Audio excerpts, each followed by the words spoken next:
7 अक्टूबर से इसराइल और फलस्तीन के दरमियान जंग जारी है, लेकिन ईरान की एंट्री के बाद ही लाल बत्ती जैसे ही जली, इसराइल को अमेरिका ने बुरी तरीके से फंसाया। कहा कि जनाब, हम आपके साथ में किसी भी मुल्क के साथ लड़ने के लिए तैयार है, लेकिन ईरान के साथ लड़ने में हम आपका साथ नहीं दे सकते। नजर है, ईरान की ऑफिशियल एंट्री के बाद ही पिछले 48 घंटों में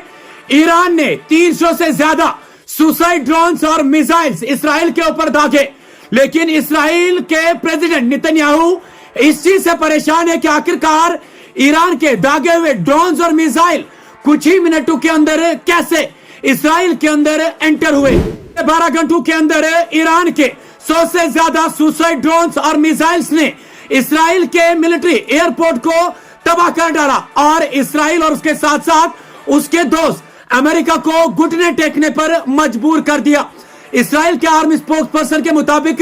ईरान के कुछ सुसाइड ड्रोन्स और मिसाइल्स ने इसराइल के मिलिट्री एयरपोर्ट को सीधे हिट करके उसके मैक्सिमम मेजॉरिटी को तबाह कर दिया है, जिसकी वजह से इसराइल और उसके दोस्त अमेरिका दोनों परेशान है कि आखिरकार अब ईरान को किस तरीके से वापस जवाब दिया जाए। वही ईरान के ऑफिशियल्स के मुताबिक ईरान ने ऑफिशियली ऑपरेशन ट्रू प्रॉमिस शुरू करते ही इसराइल के ऊपर सुसाइड ड्रोन्स और मिसाइल से हमले करने शुरू कर दिए और जिन मिसाइल्स और ड्रोन्स के सामने इसराइल का बनाया हुआ आयरन डोम भी फेल हो चुका है। और साथ ही साथ में ईरान ने साफ तौर पर धमकी दी है कि इस जंग के दरमियान जो भी मुल्क सामने आएगा उनका हशर भी वही होगा जो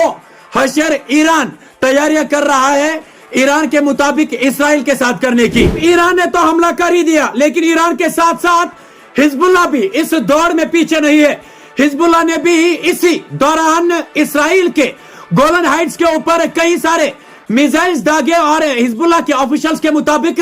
उनके दागे हुए सारे मिसाइल्स ने इसराइल के उन साइट्स को हिट किया जिनके ऊपर हिजबुल्लाह ने निशाना दागा था। अमेरिका और इसराइल को जिस चीज का डर था वो आखिरकार हो गया। ईरान की एंट्री ना हो, इसी को लेकर अमेरिका और इसराइल कई सारे कोशिशें कर रहा था, लेकिन जैसे ही ईरान ने मिसाइल्स और ड्रोन से हमले शुरू कर दिए, अमेरिका के प्रेसिडेंट बाइडेन ने इसराइल के प्रेसिडेंट नेतन्याहू को सलाह दी कि वो ईरान के साथ ना छेड़े और ईरान के दागे हुए मिसाइल्स और ड्रोन्स के हमले का जवाब ना दे, वरना उसके कॉन्सिक्वेंसेस में इस अमेरिका इसराइल का साथ नहीं दे सकता। और अमेरिका ने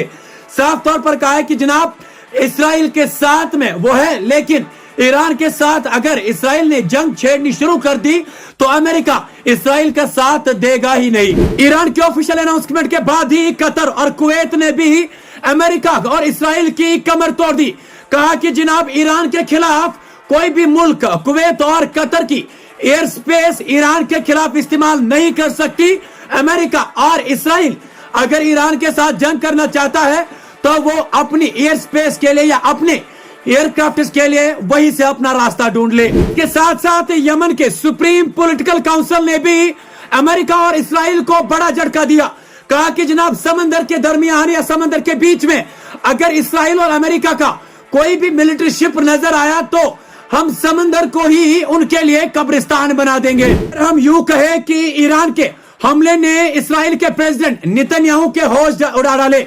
क्योंकि ईरान ने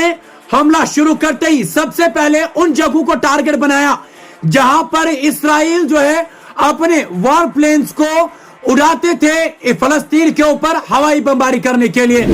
की रिपोर्ट्स के मुताबिक इसराइल के प्रेसिडेंट को बड़ा झटका तब लगा जब अमेरिका के प्रेसिडेंट बाइडेन ने साफ तौर पर इसराइल के प्रेसिडेंट से कहा कि जनाब, वो ईरान के साथ ना छेड़े और ना ही ईरान के किए हुए हमले का जवाब दे, क्योंकि अमेरिका के प्रेसिडेंट बाइडेन जो है वो ईरान की ताकत से बिल्कुल वाकिफ है। और ईरान ने भी बड़ा दावा कर डाला कि जनाब, अगर इसी तरीके की कार्रवाइयां इसराइल की अब और रही तो फिर या तो ईरान रहेगा और या तो इसराइल। मीडिया रिपोर्ट्स के मुताबिक ईरान के 7 मिसाइल्स ऐसे हैं जिन्होंने इसराइल के सबसे बड़े एयर स्पेस रमून को टारगेट किया और उसे भी डैमेज कर डाला। टीवी के रिपोर्ट्स के मुताबिक इसराइल के बनाए हुए आयरन डोम ने ईरान के दागे हुए एक भी सुसाइड ड्रोन या मिसाइल को नहीं रोक पाया, जिसकी वजह से पूरी दुनिया परेशान है कि आखिरकार ईरान के दागे हुए ड्रोन्स और मिसाइल्स में ऐसा क्या कुछ है जिसकी वजह से इसराइल का सबसे शक्तिशाली आयरन डोम भी जिनके सामने फेल हो गया। रहे 7 अक्टूबर से लेकर आज तक पहली बार ऐसा हुआ है कि ईरान के हमले ने इसराइल को मजबूर कर दिया कि जो इसराइल के वॉर प्लेन्स गाजा के एयर स्पेस पर मौजूद थे, जो गाजा के ऊपर हवाई बमबारी कर रहे थे, वो आखिरकार गाजा का एयर स्पेस छोड़ने पर मजबूर हो गए और वापस अपने इसराइल के एयर स्पेस पर चले गए। लेकिन बड़े अफसोस के साथ यह कहना पड़ रहा है कि 7 अक्टूबर से लेकर आज तक करीबन 33,000 ऐसे आम शहरी है गाजा के जिनके ऊपर इसराइल ने हवाई बमबारी करके उनका कत्ल किया, और उसमें 70% ऐसे हैं जिसमें कम से उम्र के बच्चे और औरतें मौजूद है।